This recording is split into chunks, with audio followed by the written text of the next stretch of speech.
എന്നെ സ്ഥാനാർത്ഥിയാക്കി എല്ലാവരും മുങ്ങി. പോസ്റ്ററും പിടിച്ച ബി.ജെ.പി. സ്ഥാനാർത്ഥി. സ്ഥാനാർത്ഥിയാക്കി എല്ലാവരും മുങ്ങിയതിൽ പ്രതിഷേധിച്ച ബി.ജെ.പി. സ്ഥാനാർത്ഥി. ബി.ജെ.പി. പ്രവർത്തകർക്കെതിരെ പോസ്റ്ററുമായിട്ടായിരുന്നു സ്ഥാനാർത്ഥിയുടെ പ്രതിഷേധം. പാലക്കാട് തൃത്താല പഞ്ചായത്തിലെ 14-ാം വാർഡിലെ ബി.ജെ.പി. സ്ഥാനാർത്ഥി ഉണ്ണികൃഷ്ണനാണ് പോസ്റ്ററുമായി നിന്നത്. എന്നാൽ തന്റെ ബൂത്തിലിരിക്കാൻ ആരുമില്ലെന്ന് വിചാരിച്ചാണ് ഫോട്ടോ എടുത്തതെന്നും പിന്നീടാണ് ആളുണ്ടായിരുന്നെന്ന് മനസ്സിലായതെന്നും ഉണ്ണികൃഷ്ണൻ പ്രതികരിച്ചു. കഴിഞ്ഞ ദിവസം കോട്ടയത്തും സമാനമായ സംഭവം ഉണ്ടായിരുന്നു. ഏറ്റുമാനൂരെ അതിരമ്പുഴ ഗ്രാമപഞ്ചായത്ത് 6-ാം വാർഡിലെ ബി.ജെ.പി. സ്ഥാനാർത്ഥി ജനജമ്മ ഡി ദാമോദരനാണ് പാർട്ടിക്കെതിരെ പോളിംഗ് ബൂത്തിന് സമീപം നിൽപ്പ് സമരം നടത്തിയത്.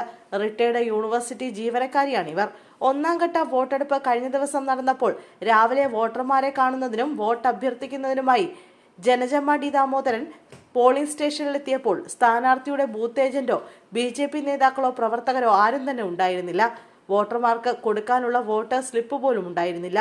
ഒടുവിൽ സ്വന്തം സ്ലിപ്പ് പോലും എതിർ സ്ഥാനാർത്ഥിയുടെ പ്രവർത്തകരോടാണ് ജനജമ്മ വാങ്ങിയത്. ഒരു പാർട്ടിയിലും ഇല്ലാതിരുന്ന തന്നെ ബി.ജെ.പി. പ്രവർത്തകർ നിർബന്ധിച്ച് സ്ഥാനാർത്ഥിയാക്കുകയായിരുന്നുവെന്നും ഇവർ പറഞ്ഞു.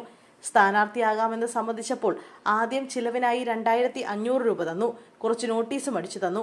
പിന്നെ പ്രവർത്തകരെ കണി കാണാനില്ലായിരുന്നു. ഒറ്റയ്ക്ക് വീടുകൾ കയറി മടുത്തു. നേതാക്കളെ വിളിച്ചപ്പോൾ തിരക്കിലാണെന്ന് പറഞ്ഞു.